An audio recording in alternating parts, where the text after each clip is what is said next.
The wine hit her uniform like shrapnel, cold, sharp, and humiliating. The laughter that followed was worse. In that frozen moment, under the warm lights of the naval banquet, a lifetime of quiet dignity met the sneer of privilege. What the boy in the black suit didn't see was the man at the end of the table, watching, waiting, and ready to remind him what honor truly meant. At the center of that laughter sat Ethan Ward, 19 years old, heir to a defense empire, wearing a suit worth more than Mary Collins earned in a month. His smile wasn't youthful, it was practiced. The kind of grin that believed the world existed to serve it. He leaned back in his chair, swirling the last of his white wine, and with a flicker of arrogance, he spat it across her chest. Gasps rippled through the banquet hall. Crystal forks froze midair. Somewhere near the front, a server dropped a tray, the sound echoing like a gunshot in the hush that followed. Mary didn't move. The wine clung to her uniform like guilt that wouldn't wash off. 60 years old, a widow, and still standing, but in that moment, she looked small beneath the chandeliers.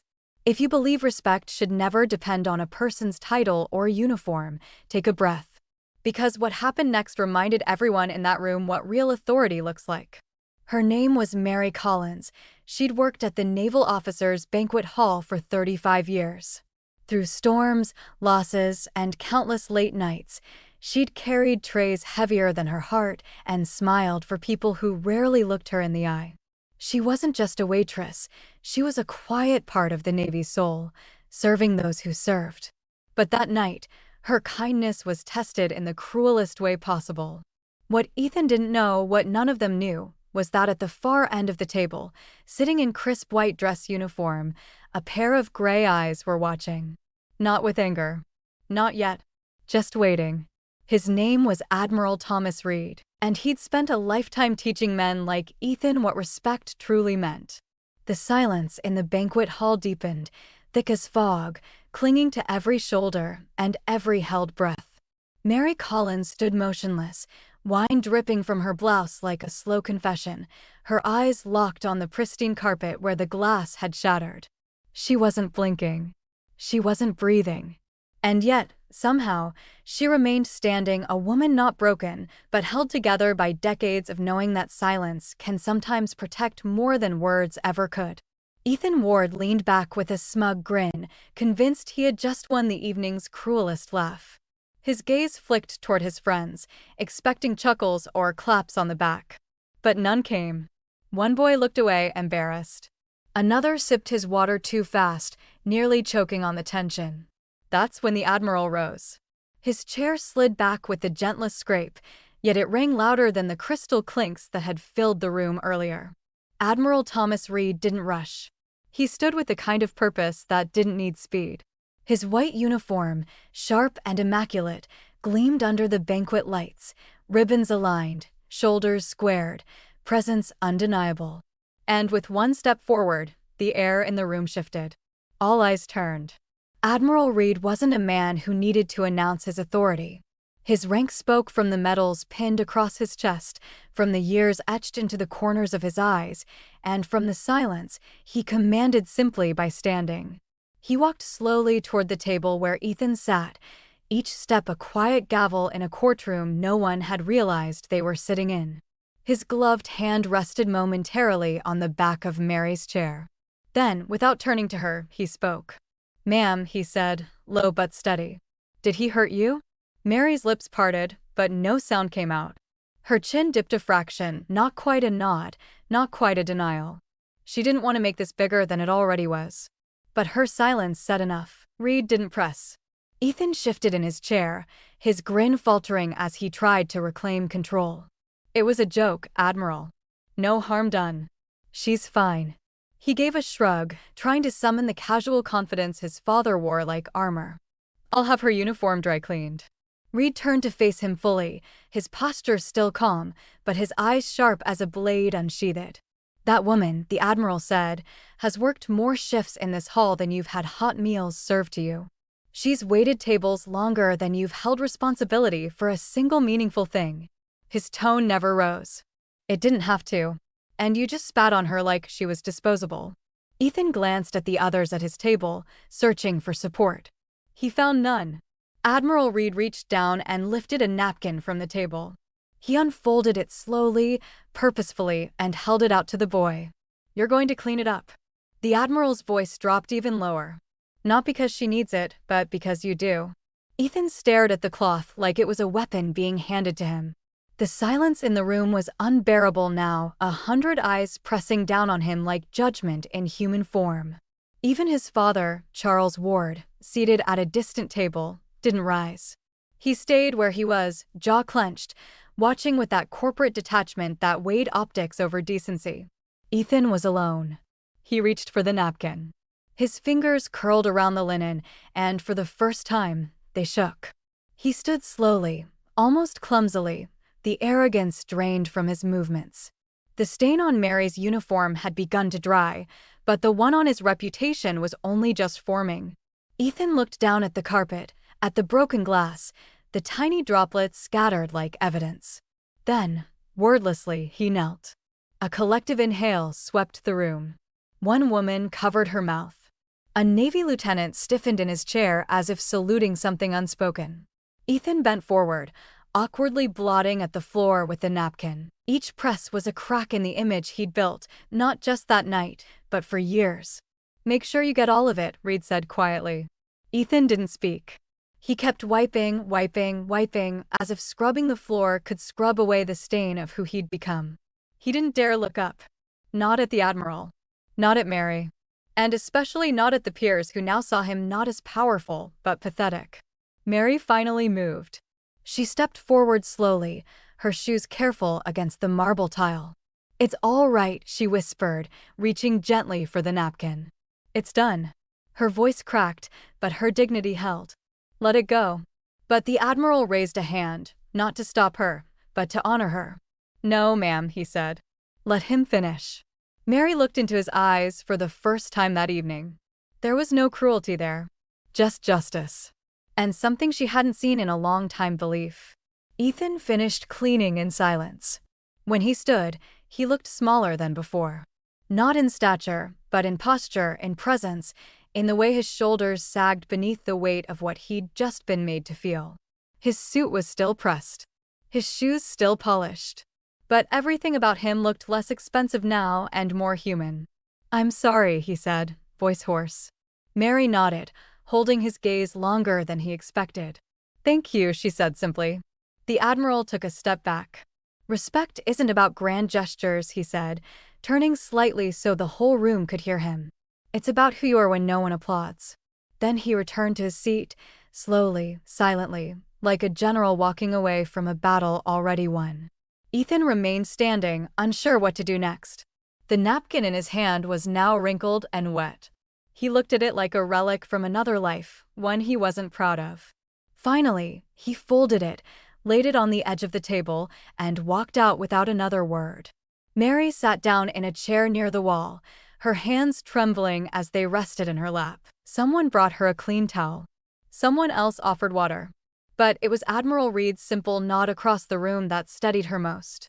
That night, something shifted not just for her, but for everyone who witnessed it. Ethan kept his eyes low as he wiped the wine from the marble floor, his movements slow, stiff, and mechanical. Each blot of the napkin rubbed something deeper than a stain. It rubbed pride, illusion, entitlement. The once flawless lines of his tailored suit bunched awkwardly as he reached forward again. Around him, no one spoke. The silence still ruled the room, and he could feel every pair of eyes resting like weights across his shoulders. Across the banquet hall, Mary sat quietly, her hands folded in her lap, the damp fabric of her uniform clinging to her back. The wine had dried into a faint blotch, but the humiliation had not faded. Her body was still, but her mind was drifting, pulled into a memory she hadn't visited in years. A different banquet, decades ago, and a young sailor who had barely touched his food. He looked so lost that night, barely more than a boy in a stiff dress uniform. His name had been Thomas Reed. He hadn't yet earned his stars or his scars, but even then, there was something about his posture, something that tried too hard to hide how overwhelmed he felt. Mary had brought him a cup of coffee, the cheap kind that sat in silver urns near the kitchen doors. She remembered setting it down in front of him with a gentle smile and saying, "Sometimes the hottest coffee is the kind someone brings without asking." The young lieutenant had looked up, startled, then grateful. And from that night on, he always greeted her with respect, never forgetting her name. Back then, Mary was younger, stronger, though already carrying more than anyone knew. Her husband, Harold, had just passed away, a heart attack in his sleep after 30 years of marriage and just 2 years of retirement. Her son, Jacob, was still in the early stages of basic training, writing letters home in messy handwriting and signing them with scribbled hearts. She had taken extra shifts, not because she had to, but because she couldn't bear the silence of the house. Work became the rhythm she leaned on, and the hall became her second home. She'd watched generations of officers come and go across those banquet tables. Some were loud and forgettable. Others, like Reed, left behind echoes that never quite faded. He rose quickly, decorated early, and yet he never walked past her without a nod, not even after he'd earned stars that made senators lean in to listen. Mary knew men like that were rare. Not for their titles, but for the fact that they remembered the hands that served them. Now, all these years later, she watched him do what most powerful men wouldn't, stand up not for protocol, but for principle. She could feel the lump rising in her throat and tried to swallow it down with the lukewarm water someone had given her. Around her, the hum of dinner conversation had not returned. The room still sat on the edge of a moral shift. Ethan, once untouchable, now knelt humbly on the floor, dabbing at his own disgrace. And Admiral Reed, still composed, had resumed his seat, his quiet justice already delivered. Mary's thoughts slipped again, this time to a letter she never forgot. It arrived on a Wednesday, folded neatly, the paper stiff with formality and soaked with finality. Her son Jacob had been killed overseas, a roadside bomb in a place with a name she couldn't pronounce. The Navy sent condolences, the flag, and a medal. But what stayed with her most wasn't the envelope, it was the handwritten note from Admiral Reed, addressed to her. "Your son served with honor." But more than that, he was kind, like someone raised by a woman who showed the world how service is done. It had broken her, and it had held her together. From that day on, she kept working, not because she needed the money, but because this place had become a kind of temple to memory. Every white plate she laid down, every silver spoon polished, felt like a ritual. A way to honor Jacob. A way to continue holding space in a world that too often forgot people like her. Ethan's hands were now smudged with wine and shame. He glanced up only once, meeting Mary's gaze for a brief second before quickly looking away. The cold polish of the marble beneath him no longer felt like a throne, it felt like truth. The kind that couldn't be cleaned with linen napkins or buried under expensive suits.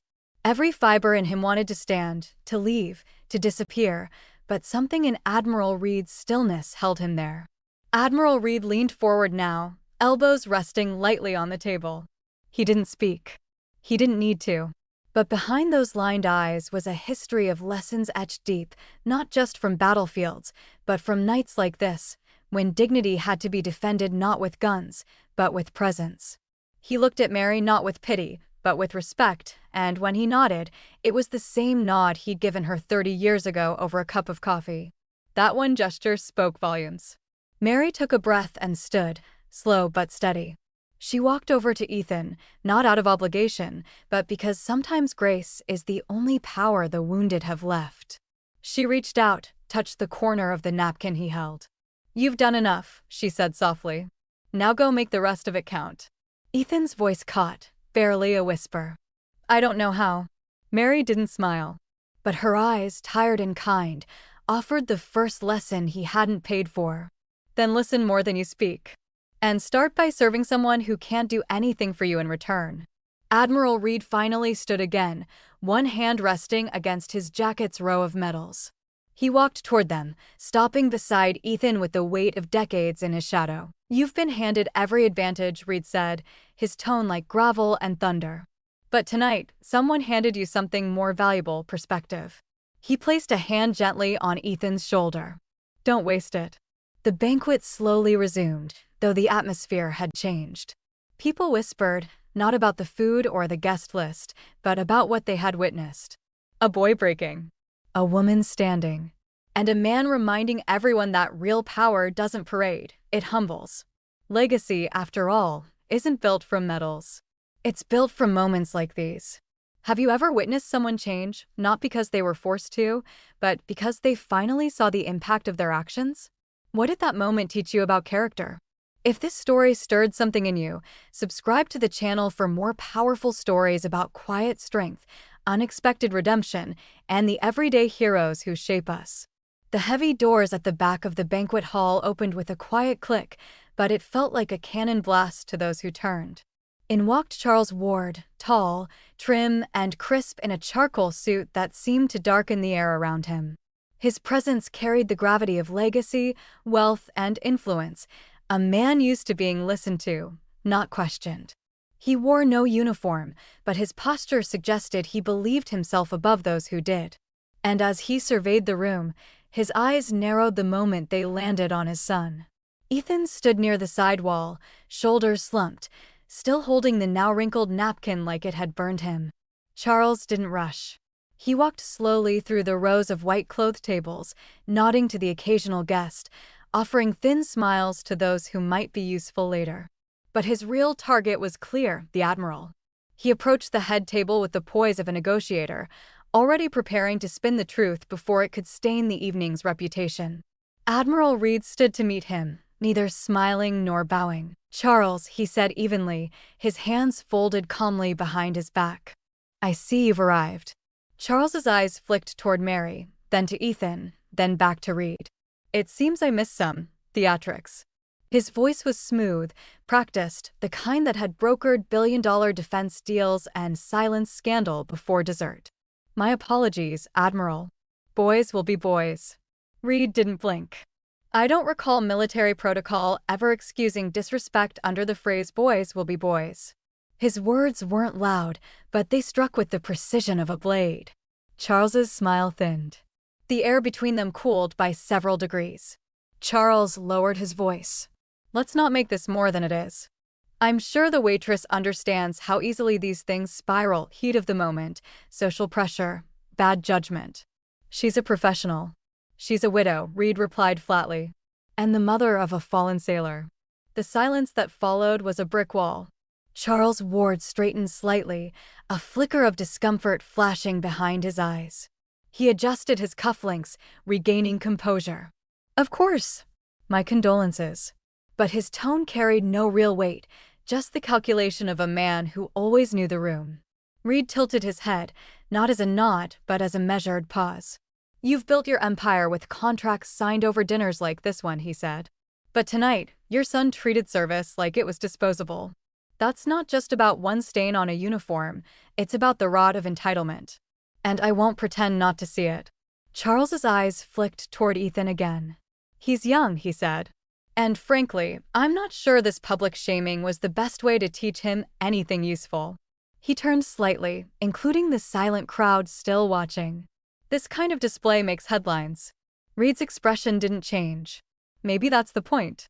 Across the room, Mary sat quietly again, her hands folded in her lap as if bracing for another wave. Ethan looked between his father and the Admiral like a child torn between two distant shores. Charles stood like a wall, sleek, polished, but immovable. Reed stood like a lighthouse, quiet, weathered, but unwavering. The boy had spent his whole life in the shadow of one and had just been seen, truly seen, by the other. "Ethan," Charles called over, motioning for him to approach. Ethan hesitated, then stepped forward slowly, his hands still clenched at his sides. "Yes, sir," he asked, his voice low. Charles didn't bother looking directly at him. "We'll talk about this later. For now, go thank the Admiral and offer something proper to the woman you embarrassed." But Admiral Reed raised a hand before Ethan could speak. "No," he said, his gaze sharp. "Let him decide how to respond. Real accountability doesn't come from a script. It comes from reflection." Charles bristled. "With all due respect, Admiral, I'm his father. And I know what's best for my son." Reed leaned in slightly. Then perhaps you'll understand why he doesn't. The line landed like a silent verdict. Ethan's throat tightened. He didn't know where to look. His father was fuming in polished restraint, and the Admiral stood like the embodiment of a standard Ethan had never tried to meet before. The napkin was still in his pocket, rumpled now, but oddly heavy. Mary rose once more, slowly, her composure unshaken. She looked at Charles briefly, then turned to Ethan. "You've already said your apology," she said gently. "What matters now is what you carry from it, not what you pretend you've learned." She didn't glance at Charles again. She didn't need to. Charles exhaled sharply through his nose, clearly frustrated. "Let's go," he muttered, already stepping toward the exit. But Ethan didn't move. Something inside him, some small, flickering thing, held him there. "I'll join you later," Ethan said quietly. Charles stopped mid-step. He turned, surprised, brows raised. "Excuse me, I said I'll join you later," Ethan repeated. "I need to finish something." Admiral Reed said nothing, but a flicker of approval passed through his gaze.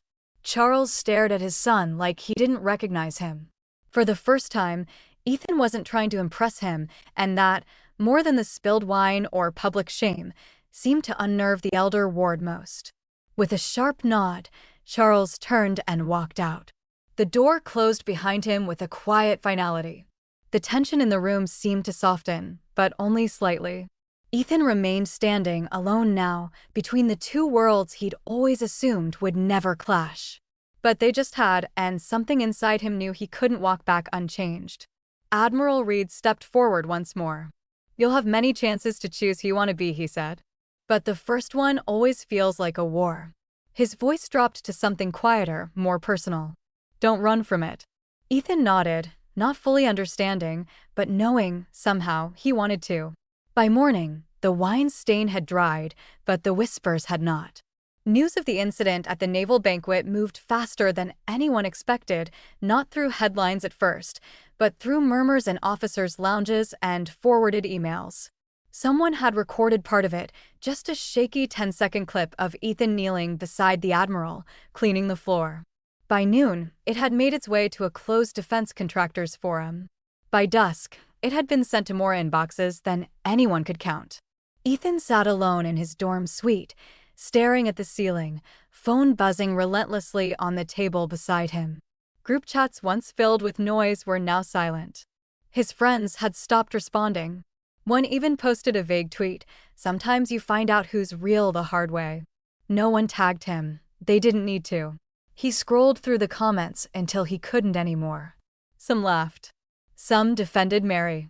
Others tore into him with a cruelty he wasn't used to being on the receiving end of. For years, Ethan had worn arrogance like armor, but now every message felt like a spear.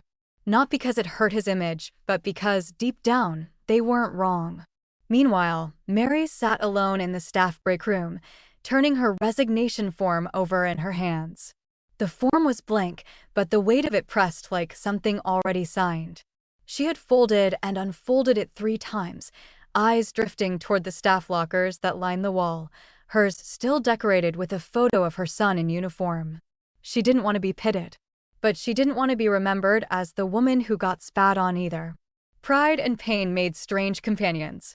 She'd spent over 30 years in that hall, through retirement parties, wedding receptions, funerals and dress blues. Her hands had served thousands, but only once had they trembled.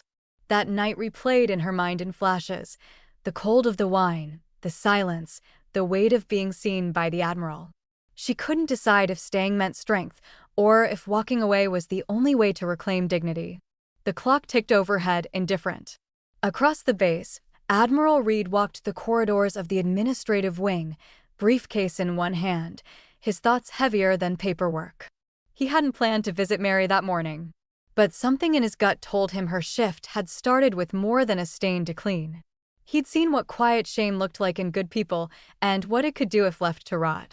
When he reached the back hall near the staff lockers, he paused at the door and knocked softly.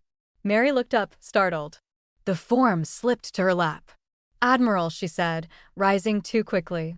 "I wasn't," but Reed raised a hand, the gesture gentle. He closed the door behind him and stepped into the quiet. "I served with a man once," he began, setting his briefcase aside. "A damn fine officer. Sharp, disciplined, loved by his men. Until one mistake cost him everything." Mary didn't speak, just sat back down, watching him. He froze under pressure during a live exercise, Reed continued. "It wasn't even a battle. But 1 second too long and someone was injured. The whispers followed him everywhere.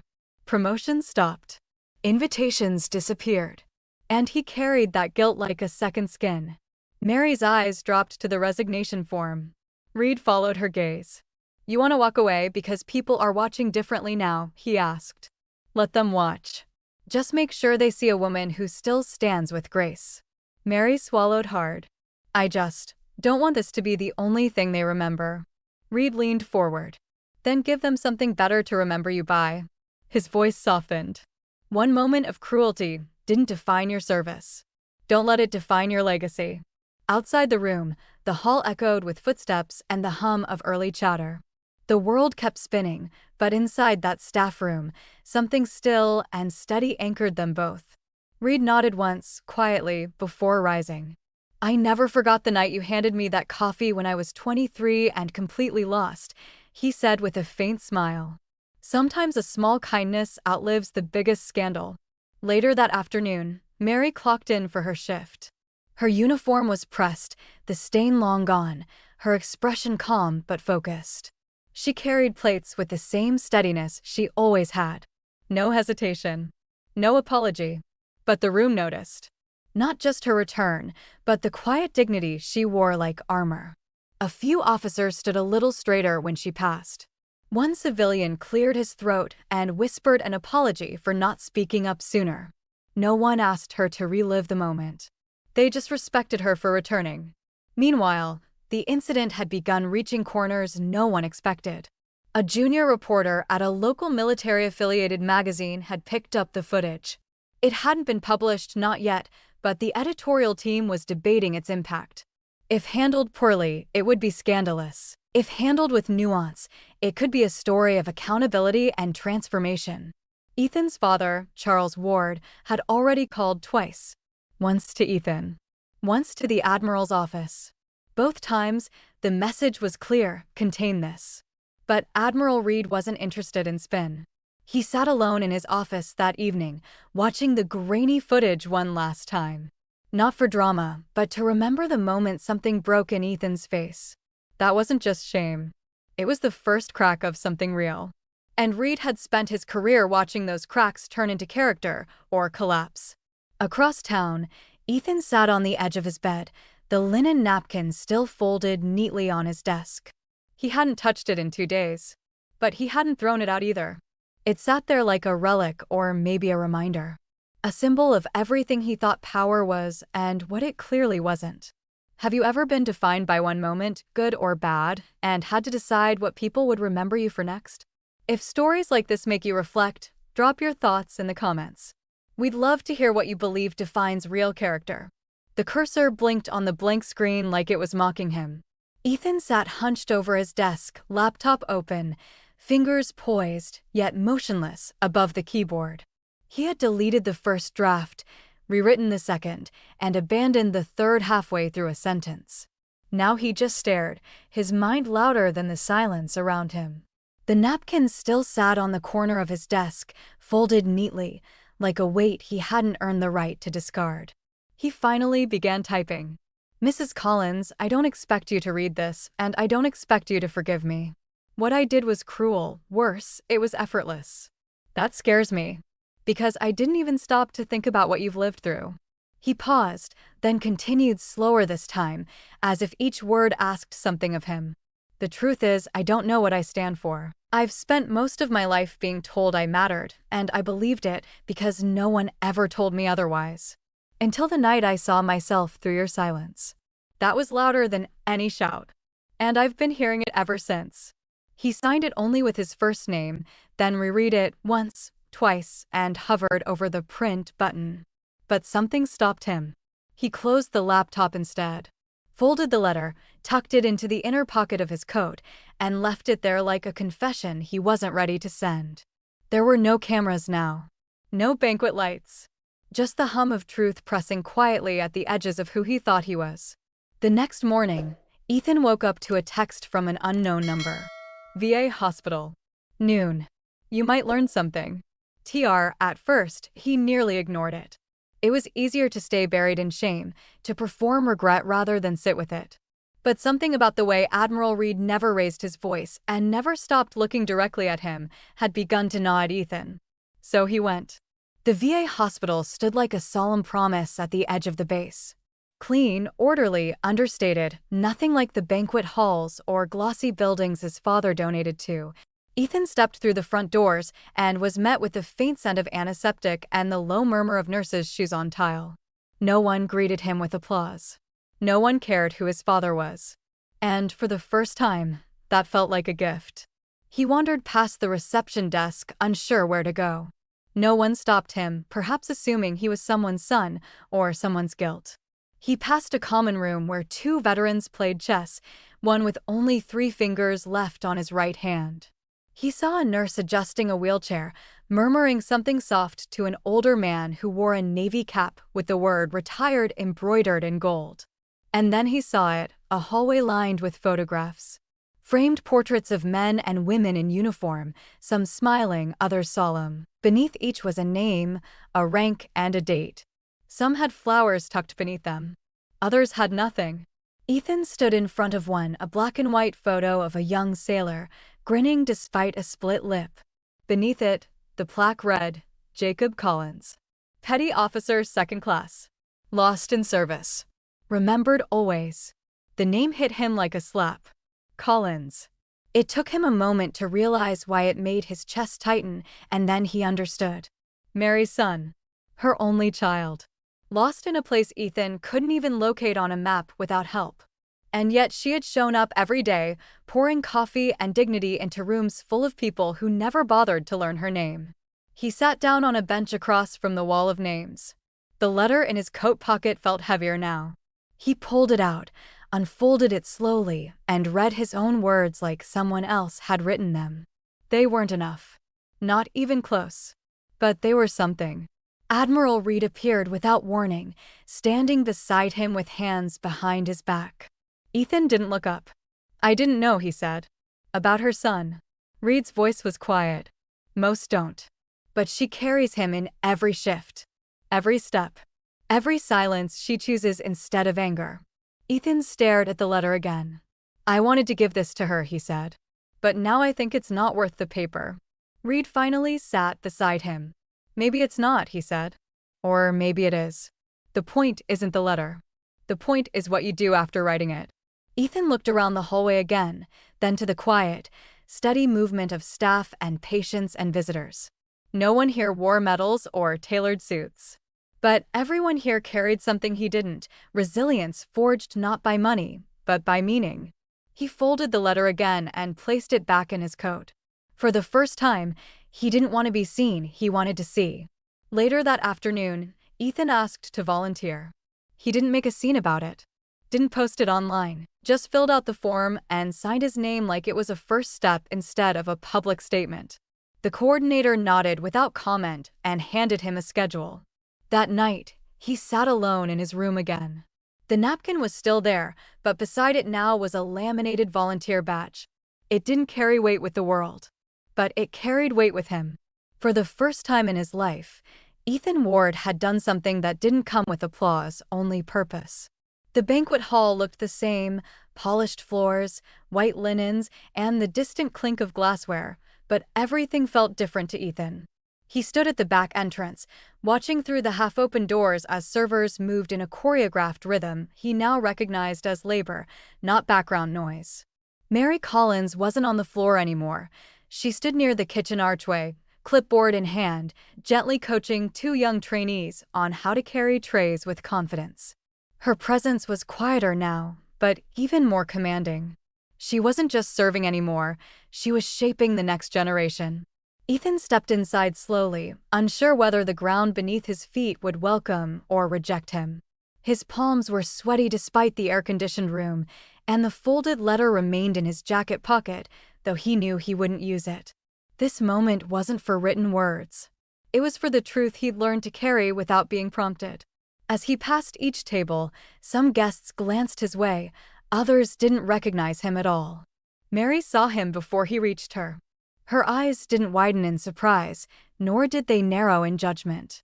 She simply paused mid-sentence, her clipboard lowering to her side. "Mr. Ward," she said, polite but distant. The trainees stepped aside, uncertain whether to stay or excuse themselves. Ethan met her gaze, not with bravado, but with the quiet honesty he'd fought hard to earn. He dropped to one knee. Not for spectacle. Not for forgiveness. Just to face her on level ground. The room hushed, forks frozen in midair, voices softening to silence. And in that moment, he spoke. "I'm sorry, Mrs. Collins," he said, voice steady. "Not just for what I did, but for how blind I was to what it meant." He reached into his pocket, not for the letter, but for the napkin. The same one he had used to wipe the wine from the floor. He laid it gently on the tray beside her, like a folded flag of surrender. Mary looked at the napkin, then at him. Her lips parted slightly, surprise visible for the first time. This wasn't the boy she remembered, not the arrogant heir with a silver spoon and a smirk. This was someone who had wrestled with guilt and chosen humility. Slowly, she reached out and picked up the napkin. Then she did something Ethan didn't expect. She handed it back. "I accept your apology," she said softly. "But I don't need this to remember the moment. What matters now is how you carry what you've learned." She glanced at the new servers still watching. "Kindness is heavier to carry than shame. Make sure you're strong enough to keep it." Ethan nodded, the napkin now feeling like something earned, not owed. He stood slowly, unsure what else to say, until Mary extended her hand. They shook, not as adversaries, not even as equals, but as people who now understood each other in a way that couldn't be taught. "You volunteering at the VA still?" she asked, as if she already knew the answer. "Yes," Ethan said. "Every week." A few guests clapped gently from their tables, hesitant, respectful, not performative. Mary raised a hand as if to wave off the attention. "All right, back to work," she said to the room with a half-smile. The moment passed like a breath, not dramatic, not overly sentimental, but real. And sometimes, real was more powerful than grand. In the corner of the room, one man watched it all without saying a word. Admiral Reed stood in the shadows near the back wall. He hadn't intervened, hadn't announced his presence, hadn't even nodded. But his expression, that still, knowing calm, said everything. He wasn't there to take credit. He was there to witness what accountability looked like when it finally stopped asking for applause. As Mary returned to her trainees, Ethan turned to leave. He didn't want to linger, didn't want to reclaim the spotlight he'd so often stolen. But before he reached the door, Reed stepped forward, just enough for Ethan to see him. Their eyes met briefly. The Admiral gave a small nod. No words. No handshake. Just that nod, the kind that meant something had been done right. And for Ethan, that was more valuable than any speech or ceremony. He walked out quietly, napkin in his pocket, the weight of it now his to carry forward. Mary went back to instructing the new servers, pointing out table numbers and plate placement.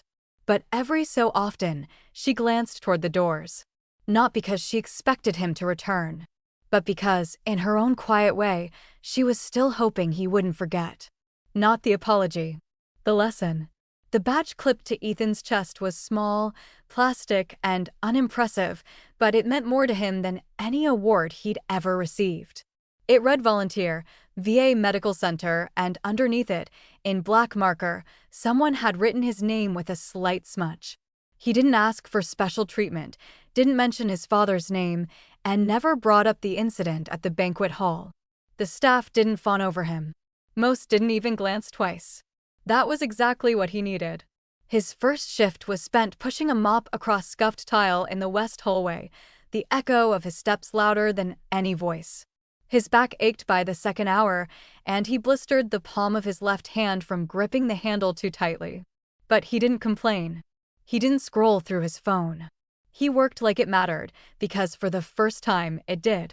Days blurred into a rhythm. He cleaned hallways, stocked supply closets, and delivered meal trays with handwritten notes. Some veterans barely looked up when he entered their rooms. Others stared through him, distant in ways he couldn't yet understand. But slowly, a few began to nod. Not recognition, respect.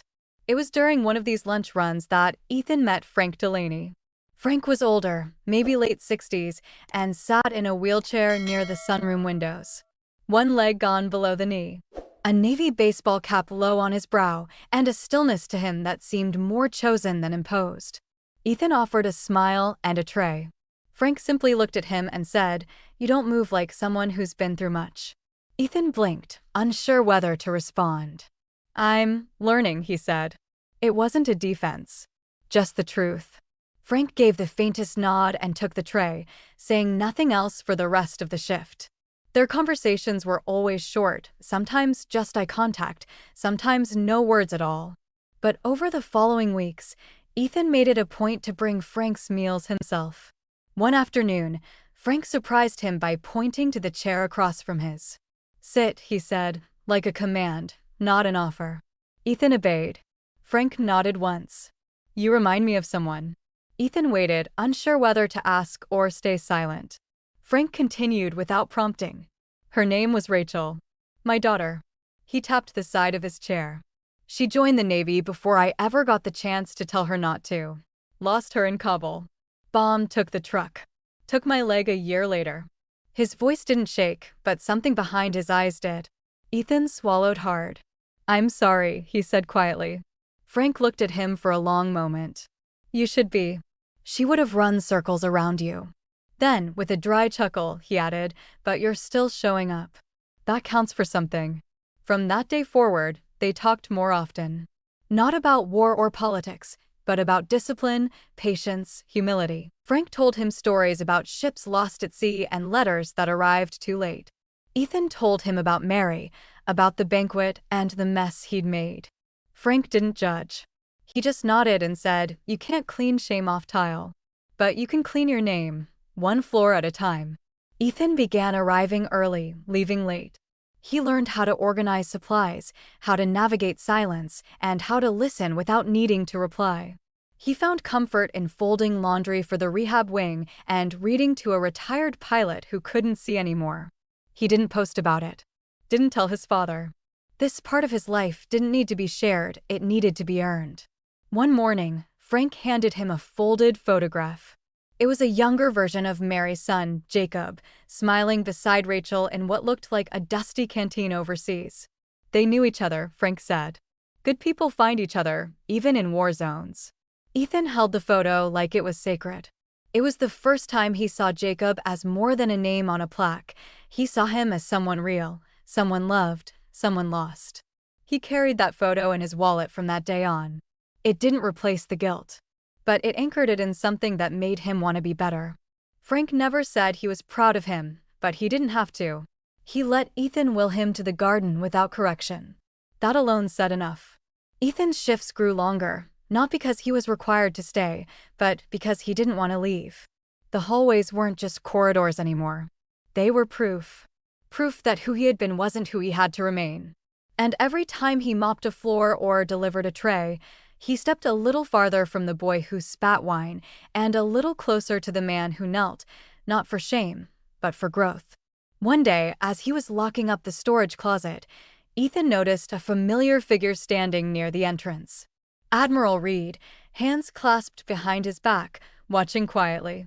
Ethan approached, unsure what to say, but the Admiral just gave him that same steady look, then nodded once. "Keep going," he said. That was all. No speech. No evaluation. Just a man who understood that change wasn't about declarations, it was about repetition. And Ethan Ward was starting to repeat the right things. Have you ever done something small, over and over, until it started to change how you saw yourself? What was it, and what did it teach you about who you really are? If this chapter made you think about what real growth looks like, leave a comment with your story, and subscribe for more powerful moments of quiet transformation. The banquet hall was quiet again, not because of scandal this time, but because the event had ended and the lights had dimmed. Mary sat at her usual break room bench, the one by the lockers near the back, her legs tired but her heart strangely light. She had trained 2 new hires that week, both younger, both eager, both unaware of the storm that had passed through that building just weeks ago. Still, she could feel the air had changed. Respect had returned, not loudly, but gently, like sunlight slipping under a door. She sipped lukewarm tea from a paper cup, her apron folded beside her. Her shift was over, but she always lingered, not out of obligation, but because leaving too fast made the silence at home feel too wide. A younger coworker had offered her a ride earlier, but she declined. The walk helped her think, helped her remember. That's when she noticed the envelope. It was tucked just inside the locker's narrow slit, plain white, no markings except for her name handwritten in neat, careful strokes. She turned it over once, twice, no return address. Her first thought was that it was a thank you note, maybe from the event coordinator. But as she opened it, a weight slipped from the inside. A check. $25,000. Her breath caught, eyes scanning the numbers again as if they might vanish. But they didn't. Beneath the check, folded in half, was a small note, no salutation, no signature. Just one line, printed clearly, to someone who taught me the value of work without ever needing to say a word. Mary's hand trembled as she held the paper. The handwriting looked familiar in a way she couldn't quite place. But the message? That was unmistakable. It wasn't just a gift. It was acknowledgement. Redemption, wrapped in silence. She sank into the bench slowly, her knees bending like they were carrying something heavier than her body. She read the note again, not because she needed clarity, but because it made something in her chest tighten in the gentlest way. She had seen apology before. But this was gratitude. Not loud. Not performed. Just honest. She didn't cry. There had been too many years of tears for her husband, for her son, for all the nights when no one saw how hard she worked. But she smiled. It came slowly, softly, like the kind of smile you give when you remember that people are still capable of changing. And this time, she let it stay. The check was made out to the Veteran Relief Fund, under her name. She had spoken about that organization once, offhandedly, during a staff conversation about donation drives. She remembered Ethan had been near the door when she said it. She hadn't thought he was listening. Maybe he wasn't. But something must have stayed. She folded the note and the check back into the envelope and tucked it inside her purse. It wasn't the money that touched her. It was the fact that it wasn't about her. It was about her son, and the men and women like him, and the quiet way someone had decided to honor that. Not with flowers, but with action. Later that evening, Mary walked home in her usual coat and sneakers. The wind was light, the sky darkening into deep blue.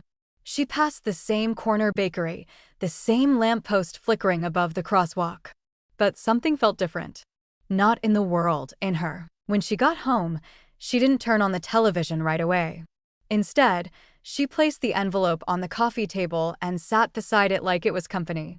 She ran her fingers along its edge, thinking of all the letters she'd received in her life, bills, condolences, deployment notices. This one?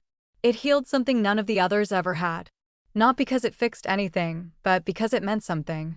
At the VA hospital the next day, Frank Delaney wheeled himself to the window with a sly grin. "Heard you got mail," he said. Mary blinked. "You?" He shrugged. "Let's just say I know when someone's finally done being a boy." They didn't speak more about it. Some things didn't need to be said, especially between two people who had buried the same kind of pain. Mary stood for a moment beside him, sunlight warming the back of her neck. "He's still learning," she said. Frank nodded. "Aren't we all?" That afternoon, Mary returned to work early. She didn't tell anyone about the envelope. She didn't need to. But as she adjusted silverware and straightened centerpieces, her smile lingered longer than usual. She wasn't just serving again, she was remembering what it meant to be seen. The banquet hall looked brighter than it had a year ago, not because of the chandeliers or the polished floors, but because something had shifted in its bones. The people moved a little slower, spoke a little softer, as if they knew they were part of something worth preserving. The event wasn't about medals or donors this time. It was about legacy. And for the first time in her 30-plus years of service, Mary Collins was the one seated at the head table. She didn't wear a uniform, but she didn't need to. Her light blue blouse was crisp, her silver hair pinned neatly back, and her name engraved on the honorary placard beside a floral centerpiece. There were no spotlights, just warmth, the kind that settles in the room when people know they're honoring someone who earned their place. Servers moved carefully around her, many of them young, all of them trained, directly or indirectly, by her quiet standard. She smiled at them all, not out of pride, but out of recognition. At the far end of the room, Ethan Ward slipped in through the service entrance, not late, just unnoticed. He wore a simple black uniform this time, not a tuxedo, and a volunteer badge clipped to his chest with the logo of the new Military Civil Leadership Initiative beneath it. The program had only accepted 10 candidates that year, and he had fought for that slot harder than he had fought for anything in his life. Tonight, he wasn't here to impress anyone. He was here to work. He moved like someone who understood rhythm and timing now. Not the kind that demanded attention, the kind that allowed others to shine. He helped refill pitchers, cleared quiet tables, and checked on the older guests without speaking unless spoken to. Most didn't recognize him. A few did and said nothing. That was enough. At the center of the room, Admiral Thomas Reed sat in full dress whites, just like he had the night everything changed. His hair was grayer now, and his steps a touch slower, but his posture still carried that same steel spine and unshakable calm. When his gaze met Ethan's across the room, he didn't wave or summon him. He just gave the smallest, most deliberate nod. And Ethan, without hesitation, nodded back. The ceremony began with speeches, not long ones, just heartfelt ones. One from a junior officer whose parents had been served by Mary for decades. One from the head of the Veterans Relief Fund, who credited her donation with helping expand a housing program. And one from a former trainee, now lead banquet coordinator, who described Mary as the most important person who ever wore flats and carried a tray. Each speech ended with applause, not thunderous, but lasting. The kind that sinks into the soul. When Mary stood to speak, she didn't clear her throat or fumble for a page. She just rested her hands on the lectern and smiled. "I don't have many words," she began. "Just a lot of years and a lot of faces I never forgot." Her voice trembled just once when she said her son's name. But when she looked at Admiral Reed and saw him looking back, that tremble steadied. She didn't mention Ethan by name. She didn't need to. But when her eyes flicked to the back of the room, to the boy now volunteer standing quietly beside the catering team, something in them softened. He saw it. And he straightened his shoulders, not out of ego, but respect. After the final toast, the guests rose and mingled beneath the hum of soft piano. Mary returned to her seat, and one by one, people came to shake her hand. Thank her. Remind her that sometimes service doesn't just leave a legacy, it becomes one. Ethan didn't approach right away. He waited until nearly everyone else had left. When he did step forward, it wasn't toward the head table. It was halfway across the room, just close enough to be seen. Mary had just picked up her coat when she noticed him. No words passed between them. Just a moment. Ethan stood at attention and raised his hand in a quiet, solemn salute. Not showy, not stiff, just honest. A gesture that carried everything words couldn't hold. And Mary, tears unshed but glistening, placed her hand over her heart. Admiral Reed watched it all from the side, his arms crossed, a ghost of a smile playing at the edge of his mouth. He didn't interrupt. He didn't congratulate. He simply turned toward the exit and walked out, the final page of a story already written, already passed on. In his absence, the room felt full not with people, but with meaning. Ethan lowered his salute, turned, and disappeared back into the kitchen. No one clapped. No one needed to. Because some moments aren't made for ceremony. They're made for remembering what it means to finally stand up the right way. Thank you for listening to this story until the very end. There's another interesting one on your left screen that I think you'll really enjoy.